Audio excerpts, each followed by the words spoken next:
We're back out here at the shed cooking today. Big party going on next door for the whole neighborhood. But you know, we didn't want to be left out, even though we appreciate the party they're putting on. Kind of like to have our own party. So we're going to be making some food today on our griddle as we have been recently. So here we go. We've got our bacon oop. So we're going to bacon oop the grill. Because, you know, butter's great and everything, but who doesn't love bacon? Let's get started. We got a couple different things we're going to be cooking today. Vegetables and meat.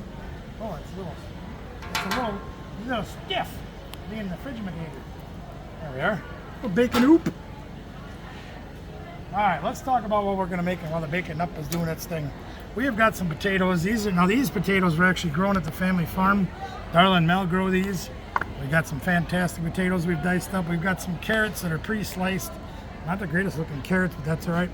Whoa, we got water on the ground. I got to dump that out. We've also got some zucchini that we diced up that was also grown at the family farm by Mel and Darla. Big shout out to them for bringing us fresh vegetable to have when we cook. Huh? All right, let's see how the bacon up's doing.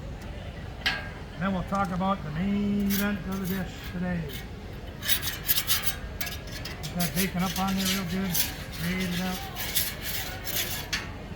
Kathy says, you know, I want Salsbury steak. And why does she want Salsbury steak? Because it's one of our favorite dishes to get at the place that she works. So we made it. But we'll show you that in a minute. Let me grab some seasoning. We got to season up our vegetable. Now, this is a garlic parmesan. We've used this before. Potatoes are probably going to take the longest of the three to cook, so let's start with that. Again, these are just diced potatoes, homegrown. Baby reds. Baby reds. Yeah, well, they're pretty big for babies.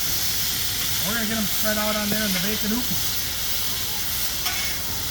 Let them do their thing. And they're going to take, I'm going to guess probably 10 or 15 minutes total, because we like to get them nice and golden on the outside and creamy in the middle. Is that how I am? Crunchy on the outside and creamy in the middle? Anyway. Need a little more bacon hoop. Make sure they don't stick, right? We're going to fry these for about a good 5 or 10 minutes before we start with the other vegetables. So why don't we just get that done and we'll come back and show them what happens when we add the next one. All right, you can see the potatoes are getting done. The guy next door is singing, so that's great. We're okay with that. He can sing all he wants. They're having fun and we're having fun. That's all that matters. All right, so the potatoes are getting probably 2/3 of the way done or so, give or take. So we're going to add more vegetable. Here comes our pre-sliced carrots. We're going to get those on right away. Now, they're not going to take nearly as long as the potatoes will, obviously, but they are less delicate than the zucchini. So we're going to put the zucchini on last. We're going to get them carrots cooking, and they're, 5-10 minutes, they're going to be pretty good. I don't like them mushy. I like to have my carrots with a little bit of crunch left to them, but I do like them cooked too. So they should be pretty good. We're going to add a little bit of our garlic parm, a little bit of seasoning for them guys as well. We'll give them a few minutes by themselves, and then we're going to toss them in with the potatoes. Give them a little bit of love, mix them up. We'll have our vegetable medley to go along with our main event, the Salsbury steaks. I'm excited about those. You excited? Yep. Absolutely. You know, the Pint put those out 6-8 months ago. It was one of their new featured items, and they've stayed on the menu and they've been very popular. So I can, not only do I like going there and getting them in because I don't have to cook, but it's nice to make them at home too. Yep. Now our Salsbury steaks, and we'll show you those in a little bit once we get the rest of the vegetables on. To give you a preview of what they are, we got 2 pounds of Mom's meatloaf. Now that's made in a local store called Festival Foods. They have a chain across the upper Midwest here now. But they make their own seasoned ground beef, ground pork. I think there's some pork in it. It's fantastic as meatloaf. It's fantastic as meatballs. But it's also good when you add your own seasoning. We added a little bit of garlic, salt, pepper, oregano, onion powder, parsley, things like that, to kind of jazz it up just a little bit more, to give it our own personal flavor as well as the flavors that they have given us, making it the way they do. We got 2 pounds of that. We've split it 6 ways, so we've got about 1/3 of a pound on each steak. None of us are huge eaters like we used to be. Can't eat like we used to, right, gang? But still big enough to satisfy a good appetite. So the carrots are coming along nicely. I think I'm going to get them incorporated into the potatoes. Give them just a few more minutes, and then we'll add the zucchini. Looks like we need more bacon. Oop! Let's get them mixed in, get them over back into our bacon pile over here. Nice color coming into that too, ain't there? Mm-hmm. It's very loud. I mean, he's having a good time, so that's all that really matters. Alright. There's our carrots. Tell you what, why don't we give these about 5 minutes? We'll come back, we'll show them the zucchini being added, then we'll get started on the steaks. Okay, go. Alright, it's zucchini time, zucchini time, zucchini time. Gonna fry that zucchini as well. Mixing it in with all of our goodies. Let's get that fried for just a minute by itself. We'll incorporate that in. I'm going to turn this burner off on this end. Maybe. There we are. I think that burner turned off. Yep, we're good. We're going to make a cool zone over there. We can push these guys aside while we cook the steaks. These won't take very long. Zucchini is like a 5-minute fry maybe. Now we're going to give it a couple minutes on its own. We're going to get that mixed into the potatoes. Probably going to turn this one down too, just to get it down to low heat, and we'll keep the heat over here so we can cook the steak. You can see that takes on a nice brown color once you get it cooking a little bit. Basically, zucchini just needs to be warmed up more or less.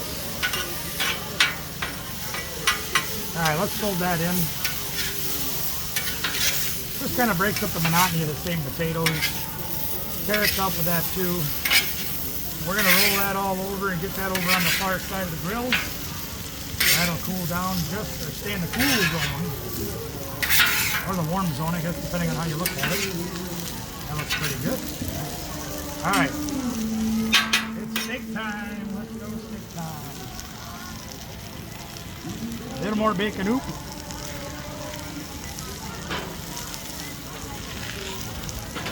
Let's get the steak. Yeah, we've got 6 of these bad boys.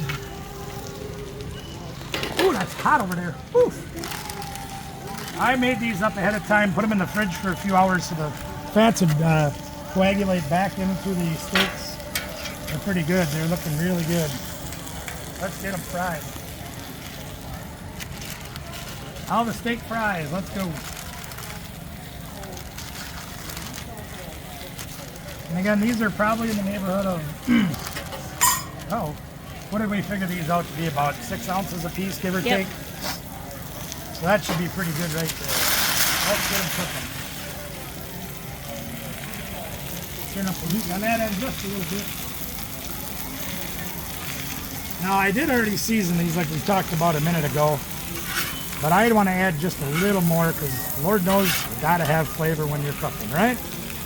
We are going to add our local favorites, the steak and game by Pleasing, made here locally in our area. We're just going to give them a little bit of love,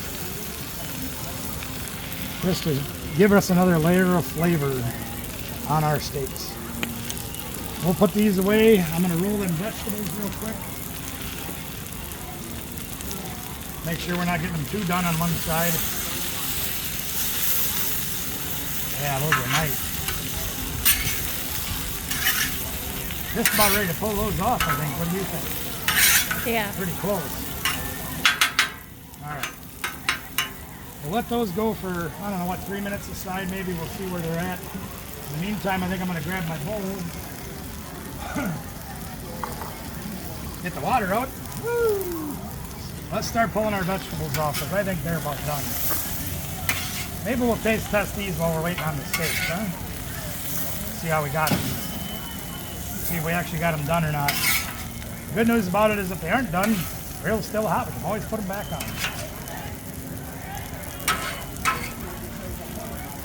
The carrot's jumping out. Get back in there. I do love griddle cooking though. I know I've mentioned it in the last video we did for this, but this is actually the 3rd meal we've cooked on here. We didn't film the 2nd one last weekend when we had family over. But yeah, I love grill cooking. Let me grab a fork real quick. And let's see what we did. Grab a potato, a carrot, and a zucchini. You want a taste test or you want me to do it? You do it. Okay. Need a zucchini. One of each. Let's go. Hot. That's just about where I like them to be, actually. Carrots maybe could have used a minute longer. No, they're fine. And you gotta love those big Tupperware bowls. Yeah, they're amazing, aren't they? I know you brought a huge amount of them here. Holy moly, they're big. So I can see right now, over here isn't quite as hot as over here. We're gonna give them over there a little bit. Now, usually when I'm cooking burgers or steaks on a griddle top like this, or ground steaks, I should say, not regular steaks, I'm gonna look at them and you can see they're frying pretty good. But I wanna look for that color to come up and kind of change on the outside a little bit. That way I know that they're getting done on that side without being raw in the middle. You know, and we can, you know, take a little peek. Oh, actually they're getting really done. Very nice.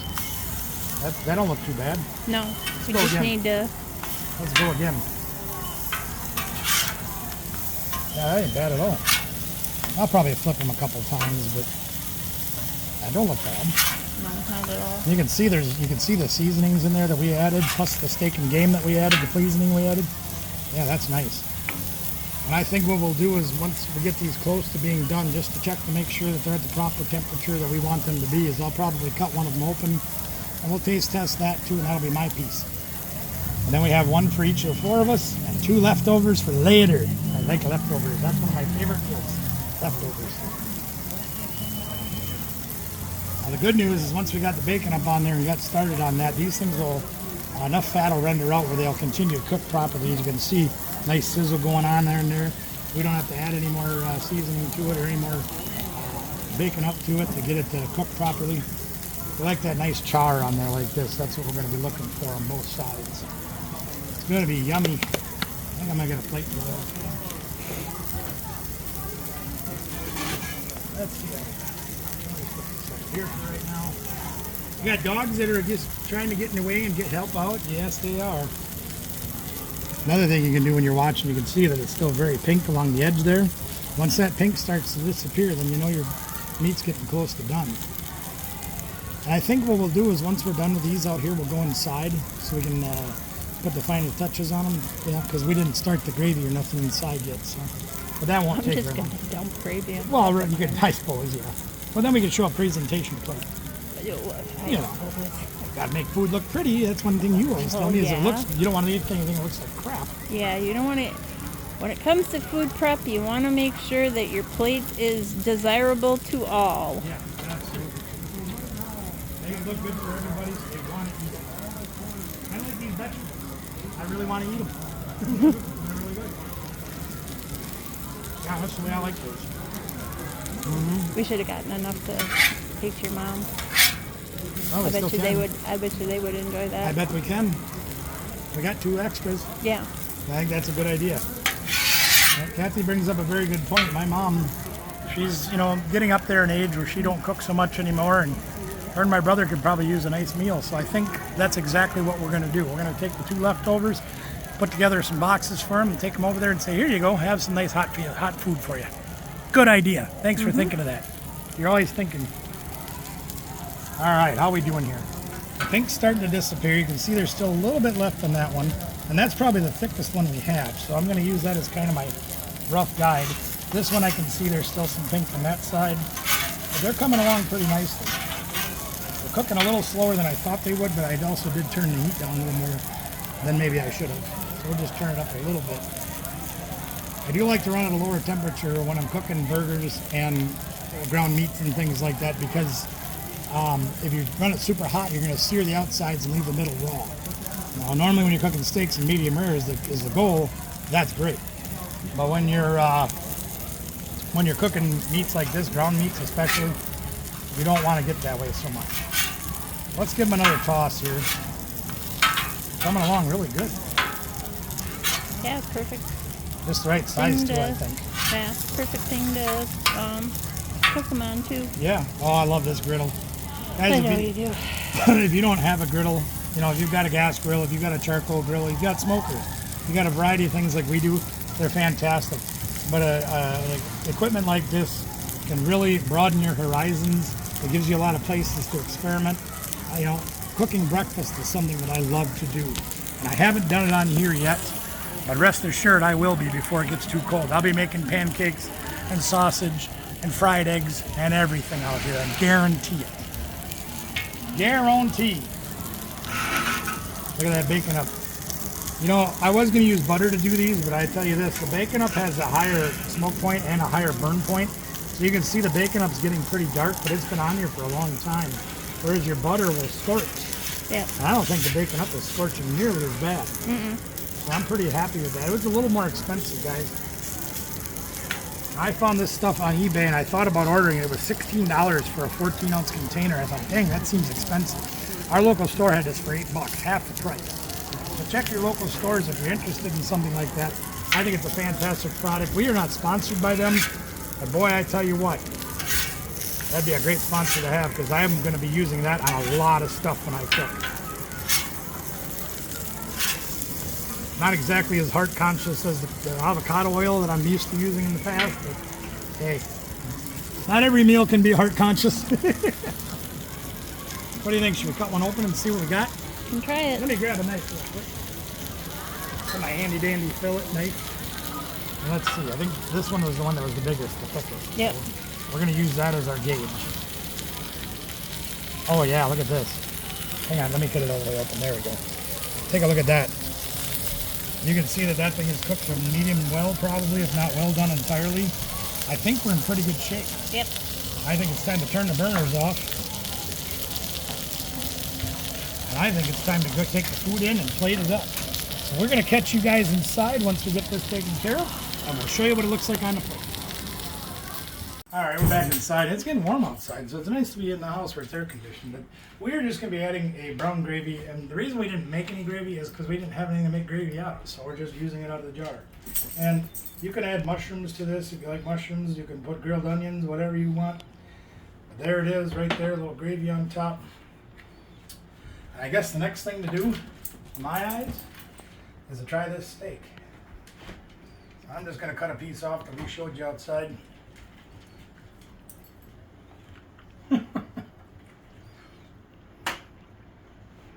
It's no wonder I'm fat. Holy moly, is that ever good. Guys, thank you so much for joining us. We hope you enjoyed this video. Something a little simpler you can do if you're in a hurry to make a meal. Real easy to do if you've got a griddle. You can even do it in the house in a pan if you want, but it's better outside. Like, share, subscribe, ring a ding the bell notification. Comment below, let us know what you think of it. If you've made things like this before, or anything you might have wanted to do different. Also, you can comment and let us know if there's anything you want to see us cook. That way we've got some new ideas that you might want to see. And you can share those with your friends or maybe learn something from us. Maybe you can teach us something. You never know. Till next time, gang, we made yummy food. You can do it too. See you later.